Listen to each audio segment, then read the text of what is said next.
118. 선영은 몹시 무서운 생각이 난다. 자기의 내장이 온통 빠지직 타는 듯하고 코로는 시꺼먼 불길이 활활 나오는 듯하다. 시근시근하는 자기의 숨소리가 마치 자기의 곁에 어떤 커다란 마귀가 와서서 후후 찬 입김을 불어주는 것 같다.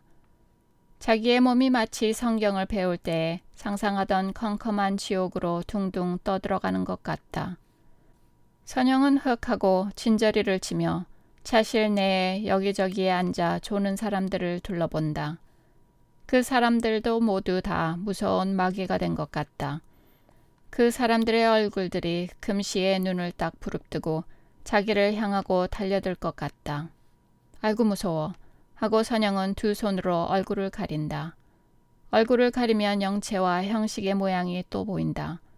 들이꼭 쓸어안고 뺨을 마주대고 비웃는 얼굴로 자기를 보는 것 같기도 하고 자기가 그 곁에 섰다가 퇴하고 침을 뱉으면 영체와 형식이가 갑자기 무서운 마귀가 되어서 응 하고 자기를 물어뜯는 것 같기도 하다. 선영은 아이고 어머니 하고 푹 쓰러졌다. 선영은 알 수 없는 무서움으로 덜덜 떨린다. 선영은 얼른 하느님 생각을 하고 기도를 하려 했다. 그러나 하느님 할 따름요 다른 말이 나오지를 아니하였다. 그래서 몇 번 하느님을 찾다가 무슨 뜻인지도 모르고 이 죄인의 죄를 용서하여 주시옵소서 하고 말았다. 그만해도 얼만큼 무서운 생각이 없어지고 숨소리가 순하게 되었다. 그래서 선영은 곁에 그리스도가 와서 선 것을 상상하고 가만히 눈을 감고 있었다. 이때 형식이가 우선으로 더불어 돌아왔고 또 선영의 손등에 입을 댄 것이다. 선영은 그때 결코 잠이 든 것은 아니었다. 형식이가 돌아오는 줄을 알면서도 일부러 눈을 뜨지 아니하였다. 그러다가 형식이 입술이 자기의 손등에 닿을 때에는 손등으로 형식의 면상을 딱 붙이고 싶도록 미웠다. 이것이 다 기생과 하던 버릇이구나 하였다. 그리고는 선영도 잠이 들었다. 회양한 전등은 밤새도록 이 두 괴로워하는 사람의 얼굴을 비치었고 커다란 눈을 부릅뜬 시꺼먼 기관차는 캄캄한 밤과 내려쏟는 비를 뚫고 별로 태우고 내려오는 사람도 없이 산고비를 돌고 굴을 통하여 여러 가지 꿈을 꾸는 갖가지 사람을 싣고 남으로 향하였다. 두 사람이 잠을 깬 것은 차가 삼랑젠 역에 닿을 적이었다. 시계의 짧은 침은 벌써 5시를 가리켰으나 하늘이 흐려 아직도 정거장에 등불이 반짝반짝한다. 차장이 모자를 옆에 끼고 은근히 고개를 숙이더니 두 군데 선로가 파손되어 4시간 후가 아니면 발차할 수가 없습니다. 한다. 자다가 깬 손님들이 모두 눈을 비비며 응? 응? 하고 불평한 소리를 하다가 모두 짐을 꾸려 가지고 내린다. 어떤 사람은 차창으로 내다보다가 저 물보게 하며 기쁜지 슬픈지 알 수 없는 감탄을 바란다. 비외투를 입은 역부들은 나는 상관없다 하는 듯이 시침이 떼고 슬금슬금 열차 곁으로 왔다 갔다 한다. 정거장은 무슨 큰일이나 난 듯이 공연히 수선수선한다. 형식은 우리도 내리지요. 4시간을 어떻게 차 속에 있겠어요. 하고 선영을 본다. 선영은 형식의 입을 보고 어제 저녁 자기의 손등에 대던 생각을 하고 속으로 우스워하면서 내리지요 하고 먼저 일어선다. 형식은 가방과 담요 둘을 한데 들고 앞서 내리고 선영은 형식의 보던 책과 자기의 손가방을 들고 형식의 뒤를 따라 내렸다. 개찰구 곁에 갔을 적에 병욱이가 뛰어오며 니게 하는 말인지 모르게 내리셔요? 하고 아침 인사를 잊어버린 것을 생각하고 웃는다. 네, 4시간이나 어떻게 기다리겠습니까? 여관에 들어 좀 쉬지요. 물 구경이나 하고요. 그러면 저희도 내리겠습니다. 잠깐 기다려 주셔요. 하더니 저편으로 뛰어나간다. 형식과 선영의 눈도 그리로 향하였다. 영채가 이편으로 향한 차창에 서서 물끄러미 바깥을 내다보는 것이 보인다. 그러나 두 사람은 보지 못한 것 같다. 형식은 어찌하나 하고 선영은 조유무리하였다. 병욱이가 뛰어가서 예, 우리도 내리자. 저희들도 내리시는데 하고 뒤를 돌아보는 것을 보고야 비로소 영채도 형식과 선영을 보았다. 그리고 얼른 고개를 움츠렸다. 병욱이가 앞서고 영채는 병욱이의 뒤에 서서 병욱의 그늘에 자기 몸을 감추려는 듯이 비슬비슬 형식의 곁으로 온다. 병욱이가 슬쩍 비켜섬에 영채와 형식은 정면으로 마주서게 되었다. 영채는 형식에게 가볍게 고개를 숙이고 다음에 선영을 향하고 방글에 웃으며 은근하게 인사를 하였다. 선영도 웃으며 답례하였다. 그러나 둘이 다 일시에 얼굴을 붉혔다. 네 사람은 열을 지어서 개찰구를 나섰다. 일 없는 손님들은 네 사람의 행색을 유심히 보며 혹 웃기도 하고 수군수군 하기도 한다. 마치 형식이가 새 누이를 데리고 가는 것 같다. 대합실에서 여관 하인에게 짐을 맡기고 네 사람은 그 하인의 뒤를 따라 나가다가 정거장 모퉁이에 서서 붉은 물이 넘실넘실하는 낙동강을 본다. 119. 아이, 저 물 보셔요. 하고 병욱이가 가시 돋은 철사에 배를 대고 허리를 굽히며 소리를 친다. 다른 세 사람도 속으로는 저 물 보게 하면서도 아무도 입 밖에 말을 내지는 못한다. 저것 보게, 저기 저 집들이 반이나 잠겼습니다 그려 하고 마산선으로 갈려나가는 길가에 있는 초가집들을 가리킨다. 과연 대단한 무리로다.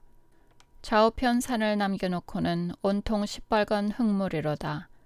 강 한가운데로 넘실넘실 소용돌이를 쳐가며 흘러내려가는 물소리가 들리는 듯하고 그 물들이 좌우편에 늘어선 산구비를 파서 얼마 아니 되면 그 산들의 밑이 빠져나갈 것 같다. 길이 좁아서 미처 빠지지를 못하여 우묵구묵한 운덩이를 하나도 남겨놓지 않고 쓸어들여서 진을 치고 앞선 물들이 내려가기를 기다리는 것 같다. 길을 잃은 물은 사람 사는 촌중에까지 침입하여 사람들을 다 내몰고 방안, 부엌, 벽장 할 것 없이 온통 점령을 하고 말았다. 그리고 집을 잃은 사람들은 모두 아이를 업고 늙은이를 이끌고 높은 데를 찾아 산으로 기어오른다. 사람들이 중히 여기고 중히 여기어 남을 죽이는커녕 잠깐 만져만 보자고 하여도 눈이 벌게지며 못한다 하던 모든 세간을 그 벌건 물들이 이리둥실 저리둥실 뛰어가지고 왔다 갔다 하다가 물결의 강 한복판으로 집어던져 빙글빙글 곤두박질을 하며 한정없는 바다로 흘러내려보낸다. 사람들이 여름에 애써서 길러놓은 곡식들도 그 붉은 물결 속에서 부대끼고 또 부대끼어 그 약한 허리가 부러지는 것도 있을 것이요. 그 부드러운 뿌리가 끊어지는 것도 있을 것이다. 장차 누렇게 열매를 맺어 가을밤 골 안개에 무거운 고개를 숙이려 하던 벼의 꽃도 다 말이 못되고 말았을 것이다. 온 땅은 전혀 붉은 물에 세력하에 들어가고 말았다.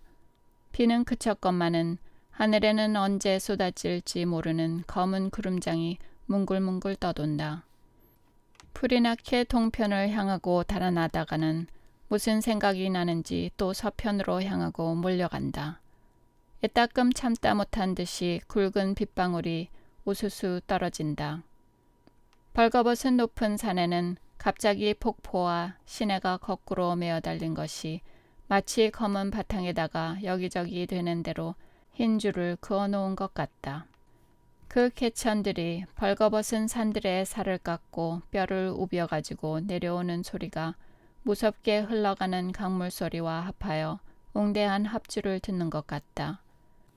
땅은 목말랐던 판에 먹을 수 있는 대로 실컷 물을 먹어서 물렁물렁하게 되었다. 마치 지심까지 들이차졌을 것 같다. 하늘 위며 땅 밑이 온통 물세상이로다. 이 물세상에 서서 사람들은 어찌 되려는고 하고 하늘만 우러러본다. 병욱은 다시 이렇게 물이 많이 나서 흉년이나 아니들까요? 하고 형식을 본다. 형식도 우적우적 높은 땅으로 기어오르는 사람들을 보고 섰다가 고개를 병욱에게 돌리며 글쎄오시다. 이제라도 곧 비가 그쳤으면 좋으련마는 이제 하루만 더 오면 연사는 말이 아니될 것 같습니다. 이 말을 하는 동안에 새 처녀는 일제히 형식의 입을 바라본다. 그네의 속에는 개인을 뛰어난 일종의 근심과 두려움이 친다. 큰 물 흉년 하는 생각과 물소리와 뭉글뭉글 하는 구름과 집을 잃고 높은 땅으로 기어오르는 사람은 그네로 하여금 개인이라는 생각을 잊어버리고 공통한 생각, 즉 사람으로 저마다 가지는 생각을 가지게 되었다. 선영도 이제 비가 그치면 오늘 안으로 이 물이 다 빠질까요? 하고 형식을 본다. 아마 내일 아침까지는 갈걸요 한다. 상류에 비가 아니오면 곧 빠지지만은 상류에 비가 오면 하고 영채가 연전 평양은 비도 아니오는데 대동강이 범람하던 생각을 한다. 평양 시가에도 물이 들어올 때가 있나요? 하고 선영이가 영채를 보며 웃는다. 들어오고 말고요. 성내에는 별로 들어오는 일이 없지만은 외성에는 흔히 들어옵니다. 그렇게도 외성 신시로 배를 타고 다녔는데요. 하고 선영의 눈을 슬쩍 본다. 선영은 얼른 눈을 피하였다. 병욱은 한참 듣다가 빙긋 웃으며 속으로 너희들이 잘 이야기를 한다 하였다. 영채는 병욱의 웃는 것을 보고 한 걸음 병욱에게 가까이 가며 남에게 아니 보이게 가만히 병욱의 손을 잡는다. 병욱은 영채의 손을 꼭 쥐어주었다. 네 사람은 한참이나 말없이 저보고 싶은 데를 멀거니 보고 있었다. 그러나 네 사람은 공통한 생각을 버리고 각각 제가 되었다. 그러고 본즉 여기 서서 구경할 재미도 없어졌다. 그래도 그냥 우두커니 섰다가 의논한 듯이 네 사람은 슬며슬며 발을 돌려 거기서 10여 보가 다 못되는 여관으로 향하였다. 여관 하인들은 그들을 2층 8조 다다미 방으로 인도한다. 지나가면서 보건대 각 방에는 손님이 다 찬 모양이다. 모두 무슨 이야기를 한다. 여관은 물난 덕에 매우 흥성흥성하게 되었다. 네 사람이 각각 방석을 당기어 깔고 앉자마자 소나기가 쏴 하고 여관의 함석 지붕을 때린다. 아이고 저 집 잃은 사람들을 어찌해 하고 새 처녀가 일시에 얼굴을 찌푸린다. 비는 쫙쫙 퍼붓는다. 방안은 적적하다.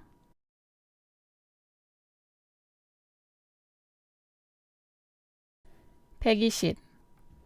집을 잃은 무리들은 산 기슭에 선 대로 비를 한 박 맞아서 전신에서 물이 쪽 흐르게 되었다. 어린아이를 아는 부인들은 허리를 굽혀서 발과 몸으로 아이들을 가리운다.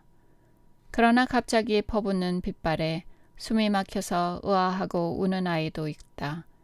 그러면 어머니는 머리에서 흐르는 빗물에 섞인 눈물을 흘리면서 몸을 흔들거린다. 어떤 노파는 되는 대로 되어라 하는 듯이 우두커니 쭈그리고 앉아서 비에 가리운 먼 산을 바라보고 어떤 중늙은이는 머리 헙수룩한 총각을 데리고 그늘을 찾아서 뛰어간다. 여름 내 김매기에 얼굴이 볕에 그른 젊은 남녀들은 어찌할 줄을 모르고 멀거니 서서 자기네가 애써 지어놓은 논 있던 곳을 바라본다. 빨간 물결은 조금 남았던 논까지도 차차 덮고야 말았다. 우르릉 하는 우레소리가 한번 산천을 흔들 때마다 주렴 같은 비가 앞산으로 고함을 치고 들이달아서는 숨쉬는 듯 불어오는 동남풍에 비스듬히 휘면서 뒷산으로 달아 들어간다. 그러할 때마다 풀숲 사이로 흙물이 모래를 밀고 콸콸 쏠려 내려온다. 또 한 번 우레소리가 나고는 또 한바탕 앞산 너머로 모진 비가 밀려 넘어온다. 그 속에 100여 명 사람들은 어찌할 줄을 모르고 가만히 섰다. 처음에는 무서운 마음도 나고 슬픈 마음도 났건만은 한참 지나서는 아무러한 생각도 없이 되었다. 굵은 빗발이 깨어져라 하고 얼굴을 때릴 때마다 흑흑 느끼며 몸을 움츠릴 뿐이다. 여러 사람의 살은 싸늘하게 식었다. 입술은 파랗게 되고 몸이 덜덜 떨린다. 눈앞에 늘어있는 집들에서는 조반짓는 연기가 나온다. 그 연기도 꿀뚝밖에 나서자마자 지쳐 들어오는 빗발에 기운을 못 쓰고 도로 쫓겨 들어가고 마는 것 같다. 비는 언제 그칠 것 같지도 아니하다. 하늘이 온통 녹아서 비가 되고 말 듯이 쏟아져 내려온다. 그 중에 저편 언덕 밑에 지게를 기둥 삼아 낡은 거적 하나를 덮어놓은 것이 있고 그 밑에는 어떤 행주 치마 입고 얼굴에 주름 잡힌 노파가 입술을 몰고 괴로워하는 젊은 부인을 안고 앉았다. 풀물 묻은 잠방이 입은 젊은 남자는 상투바람으로 우뚝 서서 바람에 날리려는 섬거적을 붙들고 있다. 이편 귀가 들먹하면 이것을 누르고 저편 귀가 들먹하면 저것을 누른다. 노파에게 안긴 젊은 부인은 괴로움을 견디지 못하는 듯이 몸을 비틀고 이따금 아이쿠 아이쿠 하는 소리를 친다. 그러할 때마다 노파는 더 힘껏 그 부인을 껴안아주고 젊은 남자는 고개를 기울여 들여다본다. 산에서 흘러내려오는 물이 흙을 밀어다가 노파의 몸을 성삼아 좌우로 흘러내려간다. 노파와 젊은 부인의 치맛자락이 흙에 묻혔다 나왔다 한다. 이윽고 우레소리가 저 서편으로 달아나며 비가 차차 그치고 어둡던 천지가 좀 밝아진다. 산들이 모두 제 모양이 될 때에는 사방으로 흘러내리는 물소리만 쏴쏴하게 들린다. 이때 젊은 남자는 섬거적을 벗겨내어버리고 허리를 굽혀 젊은 부인의 얼굴을 들여다보면서 어떤고 한다. 그러나 부인은 몸을 비틀 뿐이요 아무 대답도 없다. 노파가 부인의 손을 만지며 이거 보려무나 이렇게 전신이 얼음장같이 차구나. 어떡하면 좋으냐 하고 화증을 내며 눈물을 흘린다. 어떻게 하나 하고 젊은 사람도 얼굴을 찌푸린다. 부인은 또 한 번 몸을 비틀며 아이쿠 창자가 끊어지는 것 같소 하고 말끝에 울음이 나온다. 전신은 흙투성이가 되었다. 예, 그래도 어느 집에 가서 말을 해봐라. 그래도 인정이 있지. 그러겠니? 어느 집에 가요? 누가 앓는 사람을 들인답딜까? 이때 저편으로서 지금 바로 조반을 먹은 형식의 일행이 나와서 차차 이 편을 향하고 온다. 몸에서 물이 흐르는 사람들은 땅바닥에 그냥 주저앉아서 말없이 일행이 지나가는 것을 본다. 다른 객들도 둘씩 셋씩 담배를 피워 물고 물구경을 나온다. 급한 비에 흙이 다 씻겨 나가서 길은 반반하다. 다만 여기저기 도랑이 져서 물이 흘러갈 뿐이다. 앞서서 오던 병욱은 앓는 부인 앞에 서며 어디가 편치 않아요? 할 때에 남자는 한번 슬쩍 병욱을 보고는 부끄러운 듯이 고개를 숙인다. 형식과 선영과 영채도 그 앞에 와 선다. 흙투성이가 된 부인은 또 한 번 몸을 비틀며 아이쿠 한다. 노파는 그 바람에 뒤로 쓰러졌다가 손에 묻은 흙을 자기의 팔과 허리에 되는 대로 문대면서 만삭된 대모야요. 그런데 새벽부터 이렇게 배가 아프다고 하며 말끝을 못 맺는다. 댁은 어딘데요? 하고 형식이가 묻자 저 물속에 들어갔답니다. 그 원수의 물이. 후후 사람을 살려줍시오. 부인은 또 한 번 아이쿠 하며 숨이 막힐 것 같다. 병욱은 부인의 손을 만져보더니 형식을 돌아보며 여봅시오. 가서 방을 하나 빌려가지고 병인을 들여다 눕힙시다. 아마 기가 있나 봅니다. 한다. 영채와 선영은 얼굴을 찡그린다. 그 중에도 선영은 무서운 것이나 본 듯이 진저리를 치며 한 걸음 물러선다. 형식은 집 있는 대로 다름질을 하여 간다. 일동은 형식의 가는 양을 보고 섰다.